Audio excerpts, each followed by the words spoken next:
Үлкен достар, сіздермен Айгерім. Бүгін хорс бабочка, бантик, королевский хорс және күзде шашылып жатқан жапырақтар тәріздес чак-чак түрін жасап үйренейік. Мына видеода қарап тұрғаныңыздай бантқа ұқсайды және де көбелекке тәріздес хорс түрі. Бір қамырдан хорстың екі түрін және чак-чак жасаймыз. Өте дәмді және ауызға салса еріп кететін, қытырлап тұратын десерт түрі. Мына королевский хорс өте әдемі, иіріліп жасалған, яғни бір қамырдан үш түрлі десерт және бір балмен жағып шығамыз. Міндетті түрде дайындап көріңіздер.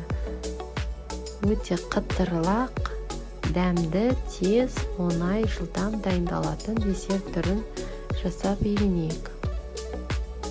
Әр қазақтың дастарханның төрінде тұратын десерт түрі хорс пен чак-чак. Әр қонағымызда таңғалдырам десеңіз, осы рецепт бойынша сәндеу түрін міндетті түрде жасайық. Лайк басып тіркелуді ұмытпаймыз. Бізге жыл су қажет, артынша бір жұмыртқа, бір шай қасық тұз қосып, жақсылап араластырып аламыз да, үстіне ұн қосып, еуі қанғанша илеп аламыз.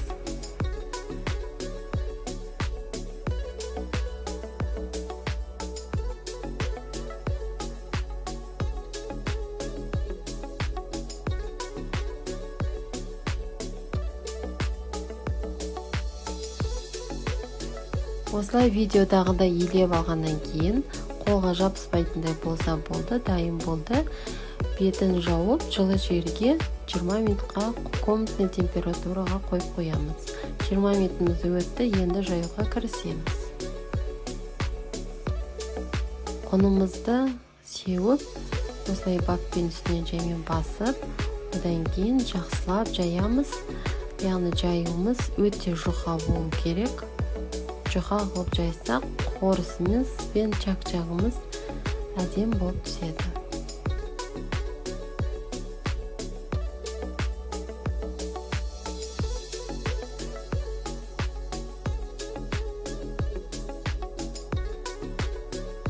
Осылай видеодағыдай 5 бармақтың қамырын жайғандай жан-жағын бір керкі қылып, бір жағын жұқа, бір жағын қалың қылмай, қол алақанымыз көрінетіндей, немесе дастархан суреті көрінетіндей жұп-жұқа қылып жайып аламыз. Сонда хорсымыздың чак-чагымыз әдем болып түседі. Мен арнайы осындай ерек-ерек пышақпен кестім. Сіздер осындай пышақпен немесе кәдімгі пышақпен кессеңіздер болады. Ол міндетті емес, өз еркілеріңіз. Осылай видеодағыдай қайталаймыз, әрқайсысын кесіп аламыз.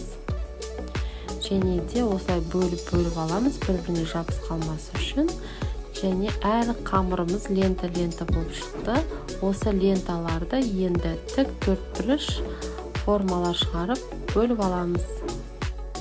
Осындай арнайы тік төртбұрыш формаларымызды алып, ортасынан қысып, көбелек немесе бант формаларын шығарамыз. Егер де бізде осындай хорс түрлері көбейіп кетсе, арнайы ыдысқа салып, морозилка сақтап қойсаңыздар болады. Сорпаға немесе қуырмашқа қоссаңыздар болады. Егер де артық етсе, әрине.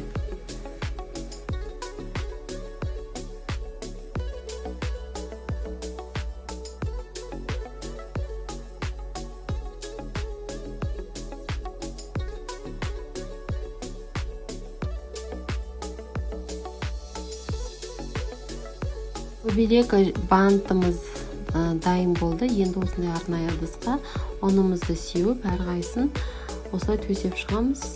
Яғни қуыруға дайындап қоямыз. Бір-біріне жабыс қалмас үшін алшақ-алшақ қоямыз. Енді майымызды қыздырып аламыз. 3 сантиметрде май құямыз да, яғни бататындай. Өстіп екі жағын қыздырып алып, қуырамыз. Енді осыны бір шетте ыдысқа салфетка төсеп, яғни майын сорып алатындай қағаз ба, салфетка төсеп, осылай төсеп шығамыз әрқайсысы. Міне қараңыздар, бантқа, көбелекке ұқсайтын хорс түрі шыға келді. Королевский хорсты да жасайтын кезде де тура осылай бірінші хорстағыдай осылай 4 бұрыш қылып кесіп аламыз. Бұл жерде орталарын ерек пышақпен осылай кесіп аламыз да тура видеодағыдай қайталаймыз. Яғни екі шетін, яғни 4 шетін қысып, араларын ашып, ортасынан өткізіп жерімізді бір сілкіп аламыз. Сонда бізде осындай әдемі королевский хорс түрі шыға келді.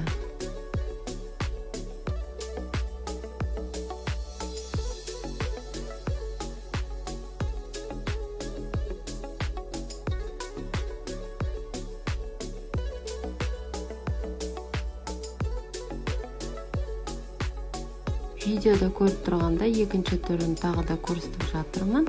Яғни арнайы ыдысқа, яғни пиалкаға ма, басқа да ыдысқа су құйып қоямыз. Сөйтіп жан-жағын қыстырып шығамыз да, осылай королевский хорс түрін жасап шығамыз.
Енді чак-чагымызға көштік.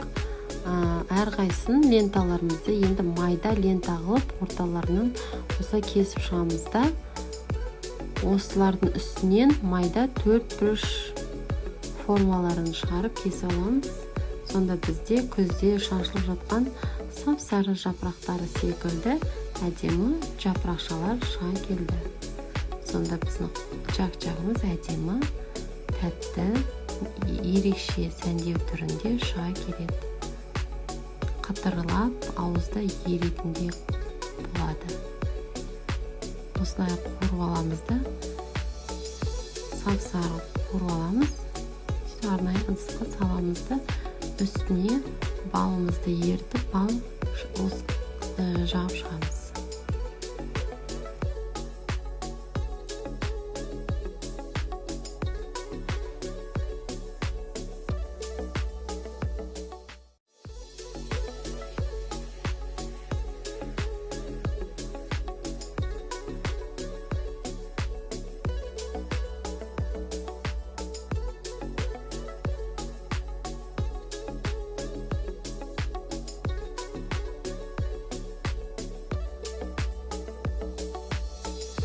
Хорсымызбен чак-чагымыз дайын болды. Енді әрқайсының үстіне бал жағып шығамыз.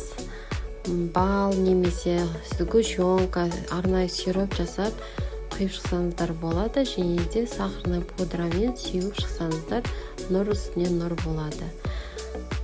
Чак-чагымыздың хорсымыз дайын болды. Міндетті түрде осы рецепт бойынша жасауларыңызды ұсынамын. Өкінбейсіздер, менің каналыма тіркелмесеңіздер тіркеліп кетіңіздер, себебі ерекше рецепттер менің Вау как вкусно YouTube каналымнан табасыздар. келесі рецептте кездескенше сау саламат.